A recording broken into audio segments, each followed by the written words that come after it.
اسلام امن کا مذہب ہے. کس کا مذہب ہے ذرا بولے, پھر ایک بار بولے, امن کا. اسلام کے ماننے والے کو مسلمان کہتے ہیں, اسلام کے ماننے والے کو, اور جو ایمان لے آتا ہے اس کو مومن کہتے ہیں. جو ایمان لے آتا ہے اس کو مومن کہتے ہیں. اور مومن کس کو کہتے ہیں؟ جو امن والا ہوتا ہے. مومن کون ہوتا ہے؟ امن والا ہوتا ہے. مومن کے پاس کوئی آ جائے تو وہ سلامتی پا لیتا ہے, امن پا لیتا ہے, اس کو راحتیں, سکون اور اطمینان نصیب ہو جاتا ہے.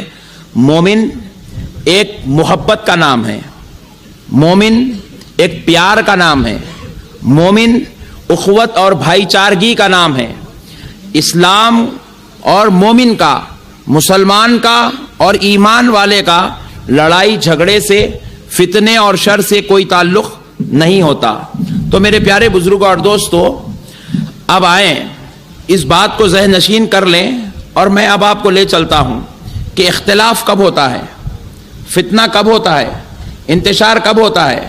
میں آپ کے پاس آ کر بیٹھا ہوں, اگر میں آپ کی عظمت کو قبول کر لوں, آپ مجھے قبول کر لیں گے, کریں گے نہیں کریں گے؟ تو ذرا زور سے بولیے نا. میں آپ کو قبول کر لوں اور آپ کی عظمت قبول کر لوں, آپ کی محبتوں کو قبول کر لوں, تو آپ مجھے قبول کریں گے. اگر میں آپ پر اختلاف کر جاؤں, آپ پر کرٹیسائز کر جاؤں, آپ پر اگر کوئی انگلی اٹھا جاؤں, تو آپ علل اعلان بولیں گے مولانا اب آ گئے ہیں, دوبارہ نہیں آئیں گے. بولیں گے کہ نہیں بولیں گے؟ تو پیارے بزرگوں اور دوستوں, پتہ کیا چلا؟ مومن وہ ہے, میں بہت بڑا نقطہ سمجھا رہا ہوں آپ کو. ذرا حافظ صاحب میری طرف توجہ فرمائیے, آپ اوپر آ جائیے نا. حافظ صاحب میری طرف دیکھیے, توجہ کا طالب ہوں. میں بہت بڑی بات سمجھا رہا ہوں, اور بالکل میں آج سانگلی اور میرج مہاراشٹرا کی اسٹیٹس کو مینٹین کرتے ہوئے انشاءاللہ گفتگو کرنے کی سعادت حاصل کروں گا. محبت اور امن یہ مسلمان کی پہچان ہے. جو امن والا ہوتا ہے اس کو مومن کہتے ہیں, جو سلامتی والا ہوتا ہے اس کو مومن کہتے ہیں. فتنوں سے مومن کا کوئی تعلق, انتشار سے مسلمان کا کوئی تعلق, اختلاف سے مسلمان کا کوئی تعلق, جھگڑوں سے مسلمان کا کوئی تعلق, کرٹیسائز کرنے سے مسلمان کا کوئی تعلق. پیارے بزرگوں اور دوستوں, آپ ذرا غور کرو, مومن وہ نہیں جو ایک مسلمان ہو کر دوسرے مسلمان سے جھگڑا کر لے. میرے آقا رحمت للعالمین صلی اللہ علیہ وآلہ وسلم ارشاد فرماتے ہیں, تم میں سے کوئی شخص بھی اس وقت تک کامل مومن نہیں ہو سکتا جب تک کہ وہ اپنے لیے جو پسند کرتا ہے اپنے مسلمان بھائی کے لیے وہی پسند نہ کر لے.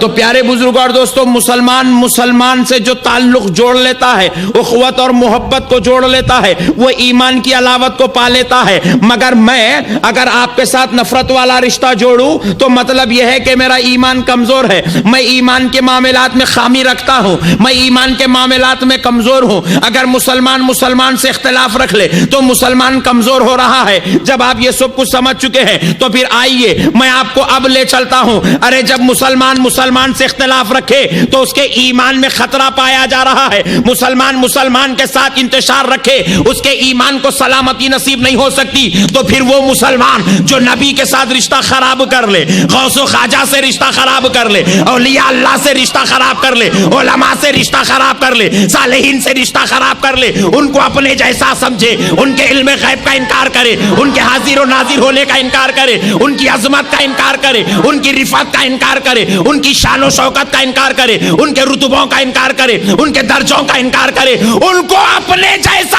سمجھے, وہ مسلمان کیسے ہو سکتا ہے؟ نعرہ تکبیر, نعرہ تکبیر, نعرہ تکبیر, نعرہ رسالت. بات سمجھ کے چلو مسلمانوں, میں بالکل آپ کو اختلاف کرنے کا میں موقع نہیں دوں گا. میری بات جو ہے خدائے رب ذوالجلال کی قسم, آج رات میں جیسے چاند سورج چھپ گیا اور چاند نکل گیا, پھر کل صبح سورج نکلنے والا ہے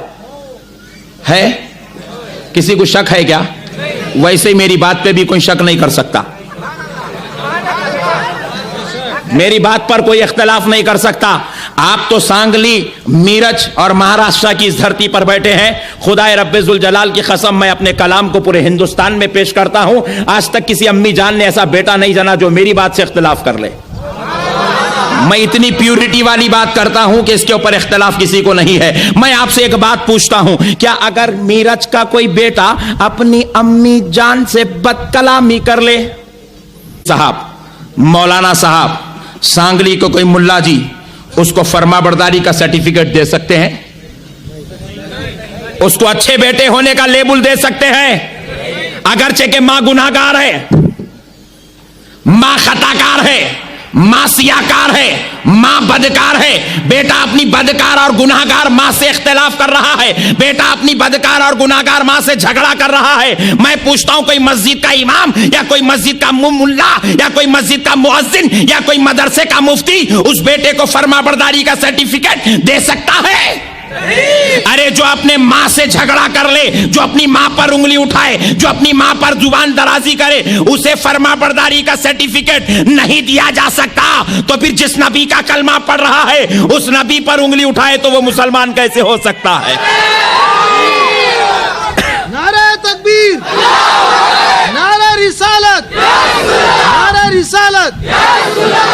ارے نبی کی ذات وہ ہے جس کی تعریف اللہ نے کیا ہے, نبی کی ذات وہ ہے جس کی تعریف انبیاء نے کیا ہے. نبی بعد میں آ رہے ہیں, حضرت آدم پہلے تعریف کر رہے ہیں, نبی بعد میں جلوہ گر ہو رہے ہیں. حضرت موسیٰ پہلے تعریف کر رہے ہیں, نبی بعد میں جلوہ گر ہو رہے ہیں. حضرت عیسیٰ پہلے تعریف کر رہے ہیں, نبی بعد میں جلوہ گر ہو رہے ہیں. حضرت اسحاق پہلے تعریف کرتے ہیں, نبی بعد میں جلوہ گر ہو رہے ہیں. حضرت ابراہیم پہلے تعریف کر رہے ہیں. ارے یہ وہ مصطفیٰ ہے جس کی تعریف خدا کرے, یہ وہ مصطفیٰ ہے جس کی تعریف انبیاء کرے, اور آج امتی ان کا کلمہ پڑھ کے ان کو اپنے جیسا سمجھے. ارے ان کا کلمہ پڑھ کے ان کو نعوذ باللہ کہے کہ ان کو علم غیب نہیں تھا. ان کو نہیں تھا تو تجھے تھا کیا؟ حماقت تو دیکھو, حماقت تو دیکھو, یہاں بیٹھ کے وہاں ٹاکے بھیڑ رہا ہے, بیٹھا یہاں ہے, گفتگو وہاں کی کر رہا ہے, ہاتھ میں چراغ پکڑ کر چاند سے مقابلہ کر رہا ہے, ہاتھ میں چراغ پکڑ کے چاند سے مقابلہ کر رہا ہے. اور پیارے بزرگوں اور دوستو, پھر بھی چراغ اور چاند کا مقابلہ ہو سکتا ہے, مگر امتی اور نبی کا مقابلہ کیا ہو سکتا ہے؟ اجی قربان جائیں ہمارے آقا رحمت للعالمین صلی اللہ علیہ وآلہ وسلم کے, سرکار پاک علیہ السلام کے صدقے جائیں, ان کا مقابلہ تو انبیاء نہیں کر سکے.